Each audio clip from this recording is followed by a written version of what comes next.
Halo, Assalamualaikum warahmatullahi wabarakatuh. Selamat pagi, selamat siang, selamat sore, selamat malam, tergantung Anda yang menonton video ini.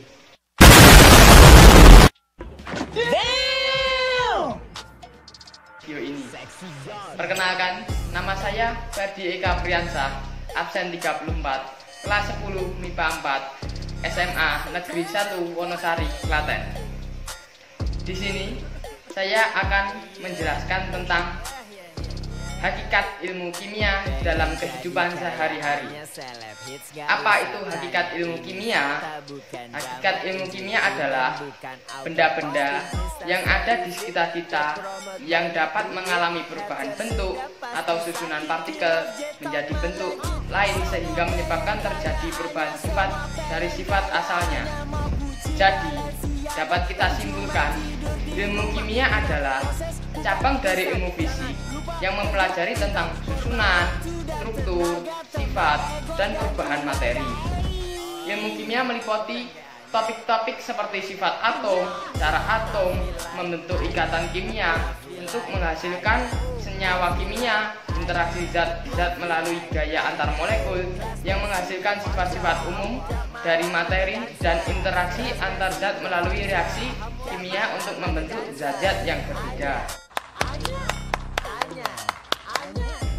Berikutnya, kita akan membahas tentang sejarah ilmu kimia. Ilmu kimia sebagai ilmu yang melibatkan kegiatan ilmiah dilahirkan oleh para ilmuwan muslim bangsa Arab dan Persia pada abad ke-8. Salah seorang bapak ilmu kimia yang terkemuka adalah Jabir Ibnu Ayyan, yang lebih dikenal di Eropa dengan namanya latinnya Geber. Ilmu yang baru itu diberi nama alkimia, atau yang berarti bahasa Arab yang berarti perubahan materi. Apa kalian sering memperhatikan apa saja yang berasal di sekitar kita yang berhubungan dengan ilmu kimia? Hal yang paling mudah adalah ketika kita menghirup udara. Ketika kita menghirup udara tersebut mengandung campuran oksigen, nitrogen, dan gas lainnya.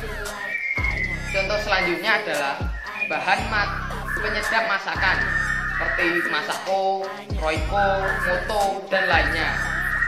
Selanjutnya, pewarna makanan dan bahan pengawet juga merupakan contoh dari lain bahan kimia. Atau baju yang kita pakai merupakan serat sintesis atau serat alami polimer. Terus buku yang kita gunakan untuk menulis, bahan tersebut diambil dari selulosa. Selanjutnya, hubungan ilmu kimia dengan ilmu-ilmu yang lainnya. 1. Di bidang pertanian. Manfaat kimia dalam bidang pertanian adalah memproduksi pupuk, berfungsi sebagai menyuburkan tanah, dan pestisida berfungsi untuk membasmi hama penyakit. Dalam pembuatannya, kita mempelajari komposisi senyawa untuk membuat pupuk atau pestisida. Dalam proses pembuatan tentu diperlukan ilmu biologi. Kemudian nomor 2, bidang biologi. Ilmu kimia bermanfaat dalam mempelajari interaksi dan proses yang berlangsung makhluk hidup, contohnya fotosintesis, pernapasan, pencernaan makanan dalam tubuh, dan lain-lain. Untuk mempelajari seluruh interaksi dan proses berlangsungan tersebut, kita juga memerlukan ilmu kimia juga. Nomor 3, di bidang industri. Untuk bidang industri, kita mengenal semen, cat, tekstil, makanan, minuman, plastik, dan beberapa produk industri tersebut dibuat dengan riset dari pengetahuan ilmu kimia. Kemudian nomor 4, bidang biologi. Jika kita ingin menentukan komposisi suatu bebatuan atau material untuk mengambil keuntungan demi kelangsungan hidup, selain itu juga dapat digunakan untuk menentukan jenis bebatuan atau material, sehingga kita juga memerlukan ilmu kimia. Kemudian nomor 5, di bidang farmasi atau kedokteran. Ilmu kimia diperlukan dalam membuat untuk meracik obat-obatan. Obat-obatan tersebut dibuat setelah melalui pengajian dari proses dan reaksi bahan-bahan kimia.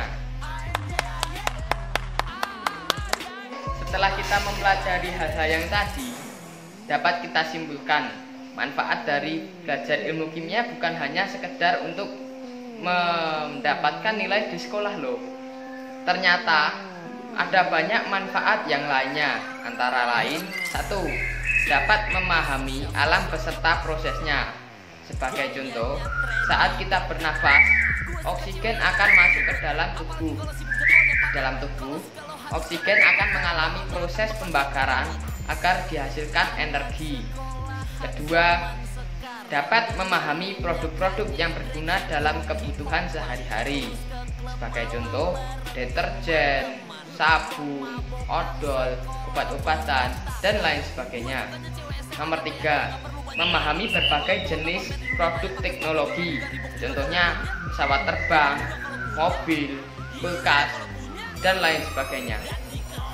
Nomor 4, dapat memahami produk kimia yang menimbulkan berbagai masalah.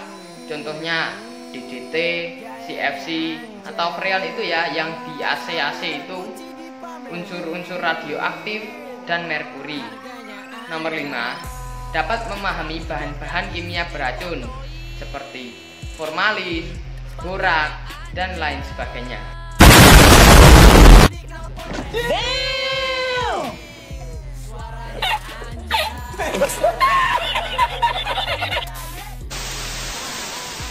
Oke, terima kasih banyak telah menonton video ini. Jika ada kurang dan lebihnya saya mohon maaf. Tentunya ya banyak kekurangannya ya. Dan saya juga masih belajar. Sebelum Anda meninggalkan video ini, jangan lupa subscribe, like, and share ya. Terima kasih. Sekian. Saya Ferdi Eka Priyansa pamit. I love you. Wassalamualaikum warahmatullahi wabarakatuh.